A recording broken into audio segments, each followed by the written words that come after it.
Seperti telah disebutkan sebelumnya, awalnya Kafka Broker ini dibangun untuk mendistribusikan kumpulan data di sebuah professional media network, LinkedIn, dan beroperasi dalam skala besar untuk menghadapi berbagai kegagalan dan kesalahan sistem. Oleh karena itu, arsitektur dari Kafka Broker diturunkan dari sistem penyimpanan seperti HDFS, HBase, atau Cassandra, bahkan bukan dari tradisional messaging system yang telah mengimplementasikan Java Message Service, JMS, atau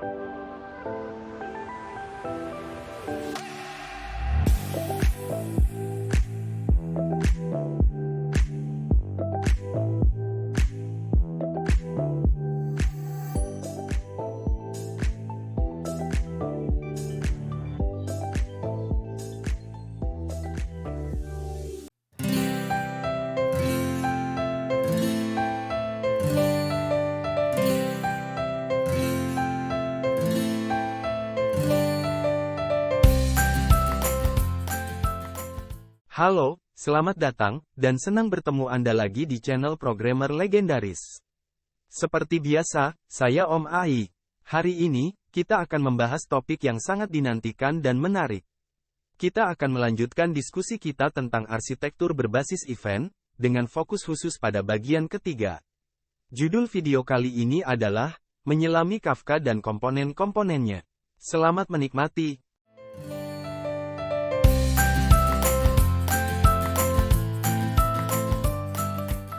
Kafka, sebagai sebuah sistem tidak berdiri sendiri, tetapi terdiri dari beberapa bagian infrastruktur yang saling bekerja sama dan mendukung satu sama lain.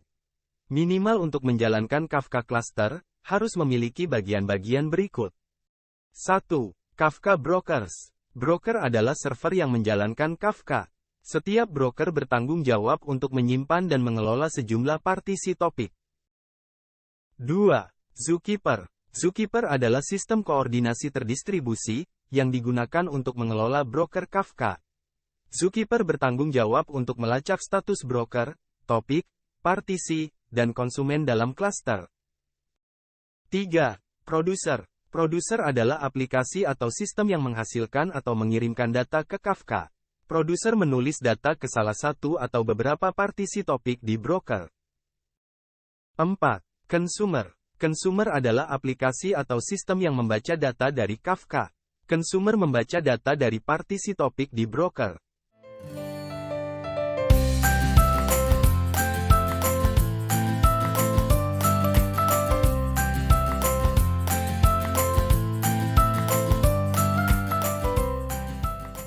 Kita jelaskan lebih detail satu persatu bagian-bagian Kafka sebagai berikut.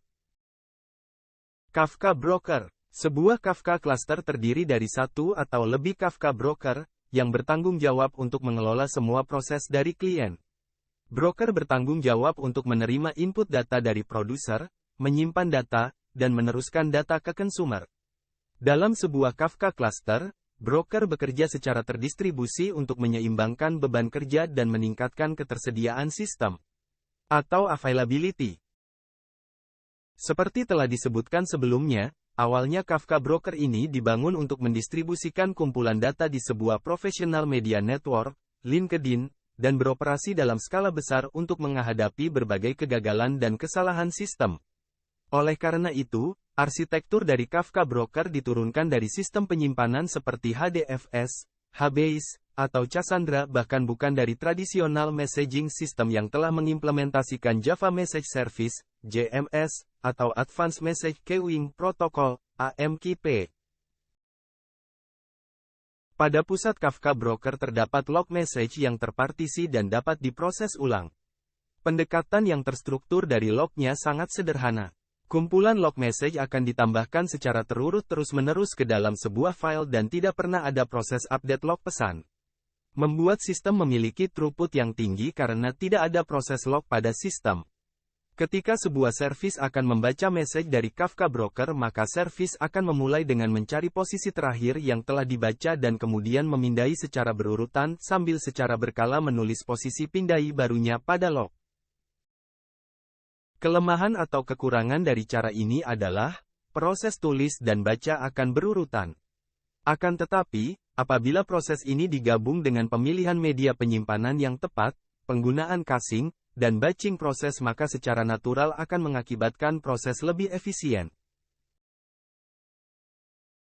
Adapun, beberapa kelebihan dari log sistem Kafka adalah, jika satu servis mengalami gangguan dan tidak dapat membaca message dalam waktu yang lama, maka ketika proses baca kembali terjadi, tidak akan membuat infrastruktur melambat. Inilah permasalahan yang umum dari message broker selain Kafka. Jadi, proses batch dan operasi secara berurutan ini akan membantu meningkatkan secara keseluruhan dari performance. Hal ini juga akan membuat Kafka sangat cocok untuk menyimpan message secara long term. Banyak tradisional message broker dibuat dengan struktur indeks menggunakan hash table atau B-trees yang digunakan untuk mengatur acknowledgements, memfilter message, dan menghapus message setelah dibaca. Kekurangannya, indeks harus dipelihara dan ini memerlukan cost yang besar. Semua harus disimpan di memori agar mendapatkan performance yang bagus. Untuk mendapatkan pemahaman yang lebih mendalam tentang Kafka Broker, kami akan menyajikan video pembahasan khusus mengenai topik ini.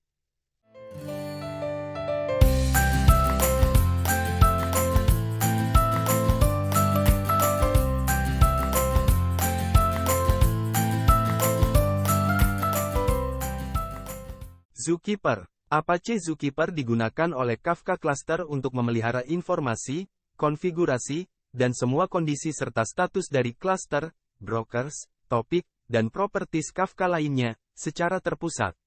Setiap Kafka Cluster akan memiliki beberapa Zookeeper yang bekerja secara terdistribusi dan terkoordinasi satu sama lain.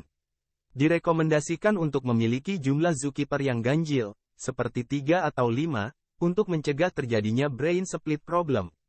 Anda dapat membaca contoh masalah brain split pada infrastruktur lain di artikel berikut ini.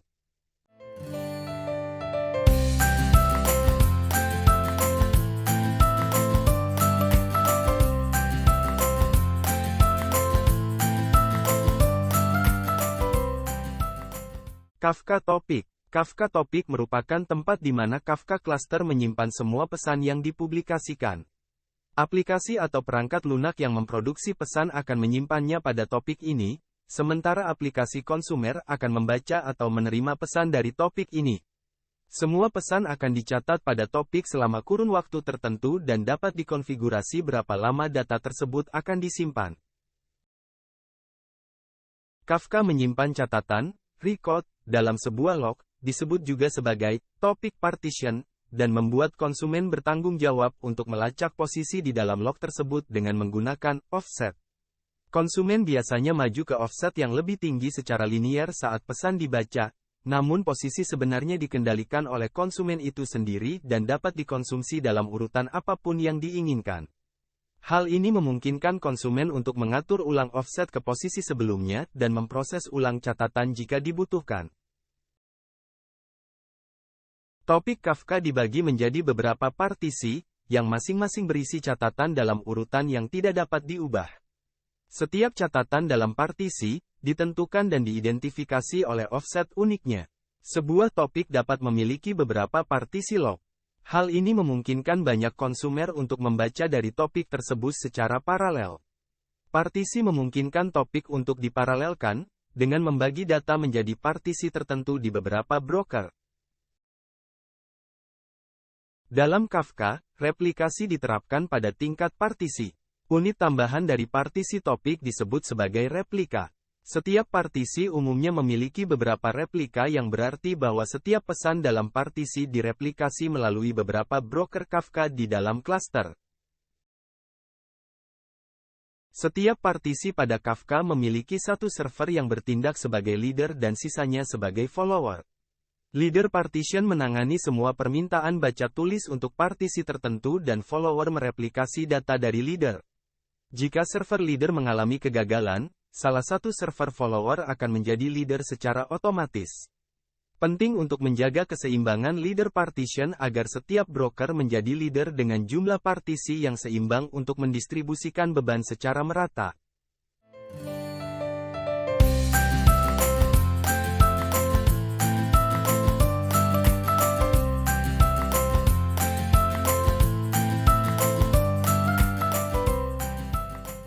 Selanjutnya kita bahas produser sebagai satu dari komponen-komponen Kafka.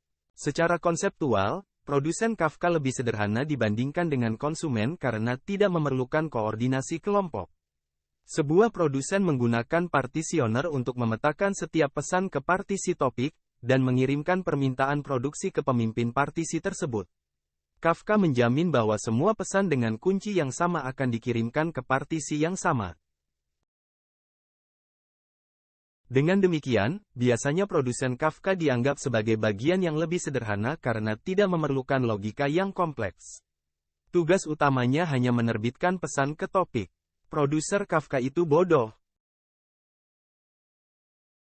Ketika sebuah produsen Kafka mempublikasikan sebuah rekaman data ke suatu topik, data tersebut akan diterbitkan ke pemimpin partisi topik. Pemimpin partisi akan menambahkan catatan ke dalam log dan menambahkan offset untuk catatan tersebut. Kafka hanya akan menampilkan catatan ke konsumen setelah catatan tersebut di-commit, dan setiap bagian dari data yang masuk akan ditumpuk di dalam klaster.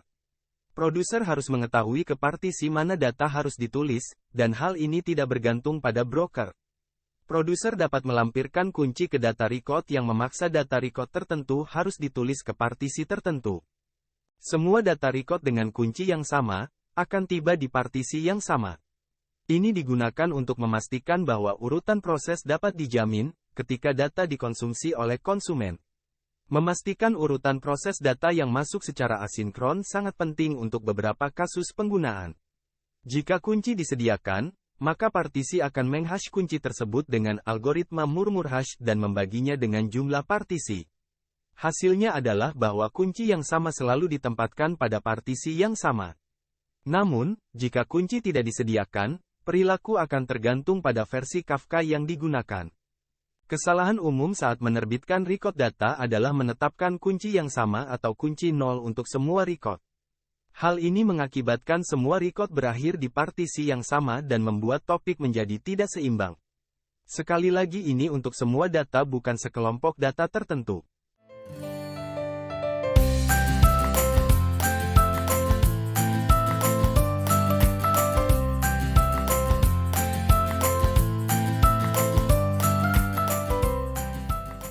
Konfigurasi produser Kafka. Daftar lengkap pengaturan konfigurasi, tersedia di Producer Configurations.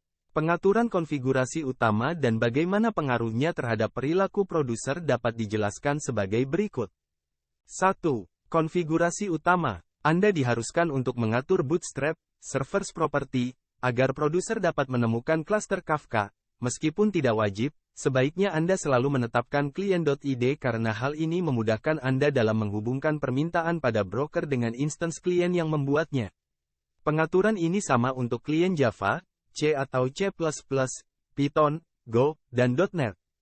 2. Message Durability. Anda dapat mengontrol durabilitas pesan yang ditulis ke Kafka melalui pengaturan ACS.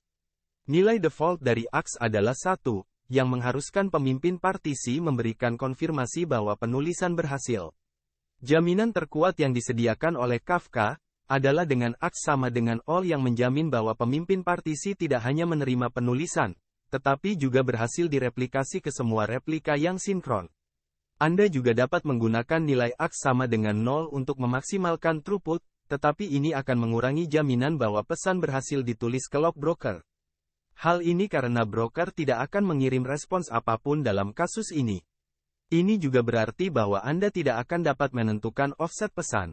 Perlu dicatat bahwa untuk klien C atau C++, Python, Go, dan .NET, ini adalah konfigurasi per topik, tetapi dapat diterapkan secara global menggunakan default_topic_config di C atau C++ dan default.topi.config di Python, Go, dan .NET.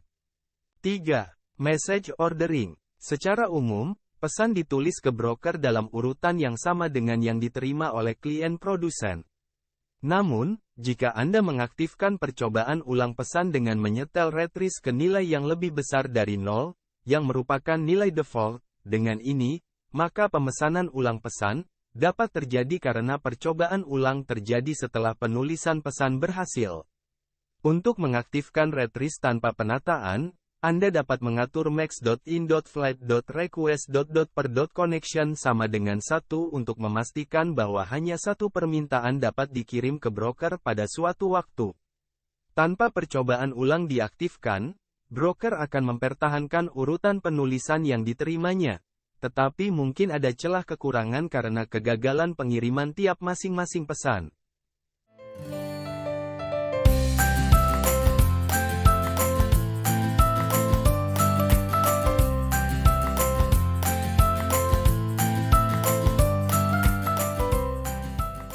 Empat, Queuing limit. Gunakan buffer, memori untuk membatasi total memori yang tersedia untuk klien Java untuk mengumpulkan pesan yang tidak terkirim.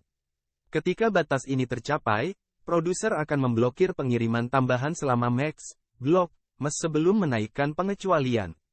Selain itu, untuk menghindari menyimpan record dalam antrian tanpa batas waktu, Anda dapat mengatur batas waktu menggunakan request.timeout.ms. Jika batas waktu ini kedaluarsa sebelum pesan berhasil dikirim, maka itu akan dihapus dari antrian dan pengecualian akan dilemparkan. Klien C++, Python, Go, dan .NET memiliki pengaturan yang serupa. Gunakan keyword buffering.max messages untuk membatasi jumlah total pesan yang dapat diantrekkan untuk pengiriman, percobaan ulang, atau laporan pengiriman pada waktu tertentu. Keyword buffering.max membatasi jumlah waktu klien menunggu untuk mengisi batch sebelum mengirimkannya ke broker.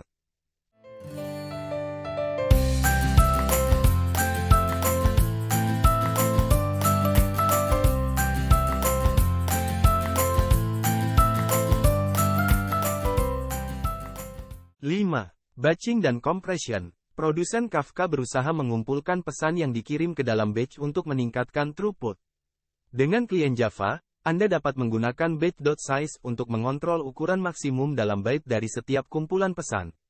Untuk memberi lebih banyak waktu agar batch terisi, Anda dapat menggunakan linger.ms agar produser menunda pengiriman. Kompresi dapat diaktifkan dengan compression.type pengaturan. Kompresi mencakup kumpulan pesan penuh, jadi kumpulan yang lebih besar, biasanya berarti rasio kompresi yang lebih tinggi. Dengan klien C atau C++, Python, Go, dan .NET, Anda dapat menggunakan batch.num.messages untuk menetapkan batas jumlah pesan yang terdapat dalam setiap batch. Saat menggunakan kompresi cepat, Anda memerlukan akses tulis ke tempe directory. Jika Anda tidak memiliki akses tulis ke tempe directory karena disetel ke status noexec, berikan jalur directory untuk snappi yang Anda miliki akses tulisnya.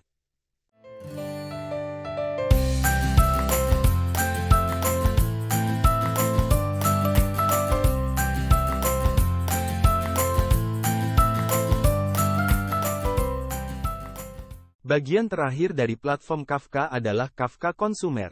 Kelompok konsumer adalah sekumpulan konsumer yang bekerja sama untuk mengkonsumsi data dari beberapa topik. Partisi dari semua topik dibagi di antara konsumen dalam grup. Ketika anggota grup baru tiba dan anggota lama pergi, partisi tersebut ditetapkan kembali sehingga setiap anggota menerima bagian yang proporsional dari partisi tersebut. Ini dikenal sebagai penyeimbangan kembali grup atau dikenal dengan rebalancing proses. Perlu diperhatikan dalam konsumer Kafka ada istilah dengan konsumer dan konsumer grup yang memiliki pengertian dan pengaruh yang beda. Setiap konsumer dengan konsumer id yang sama akan hanya mendapat atau membaca satu kali. Walau banyak servis tetapi jika satu konsumer id maka hanya satu instance yang akan menerima data. Konsumer ini kadang disebut low-level konsumer. Sedangkan consumer group akan mengelompokkan jenis konsumser. Jika consumer group beda maka semua akan dapat membaca data dari topik tadi. Konsumer ini disebut konsumer level tinggi.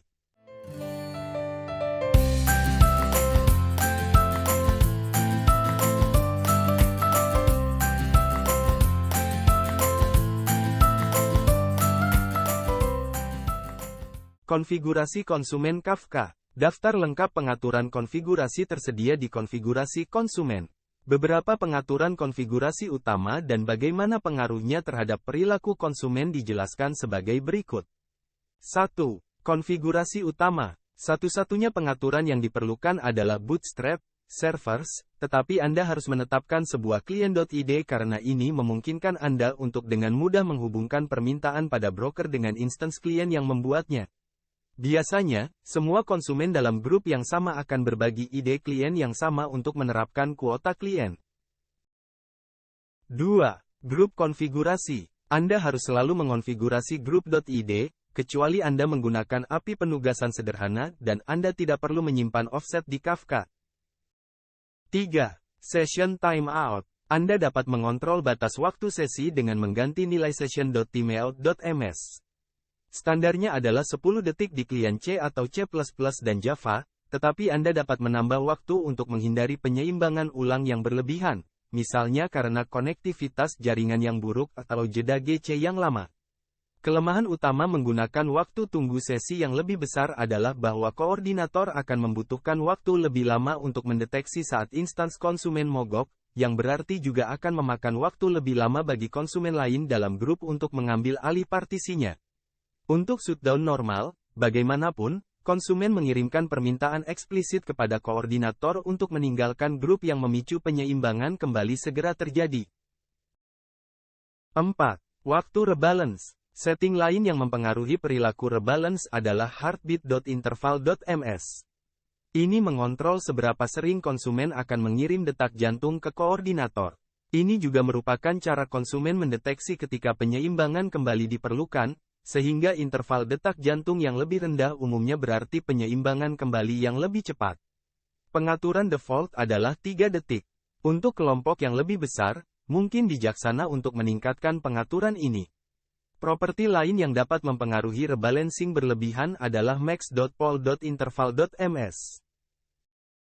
Properti ini menentukan waktu maksimum yang diperbolehkan antara panggilan ke metode polling konsumen metode dalam net, sebelum proses konsumen dianggap gagal. Standarnya adalah 300 detik dan dapat ditingkatkan dengan aman jika aplikasi Anda membutuhkan lebih banyak waktu untuk memproses pesan. Jika Anda menggunakan konsumen Java, Anda juga dapat menyesuaikan max, poll, records untuk menyetel jumlah catatan yang ditangani pada setiap iterasi loop.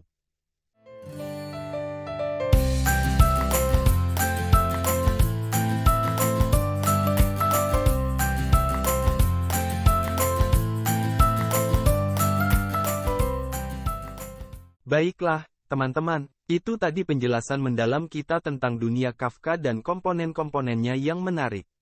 Kita telah menjelajahi broker-broker Kafka, Zookeeper, topik-topik Kafka, serta peran produser dan konsumer Kafka. Kita juga telah membahas kompleksitas konfigurasi dan pentingnya memahami setiap elemen dalam ekosistem Kafka. Ingat, Kafka bukan hanya sistem pesan, ini adalah ekosistem terdistribusi yang tangguh dan memainkan peran penting dalam mengelola aliran data real-time.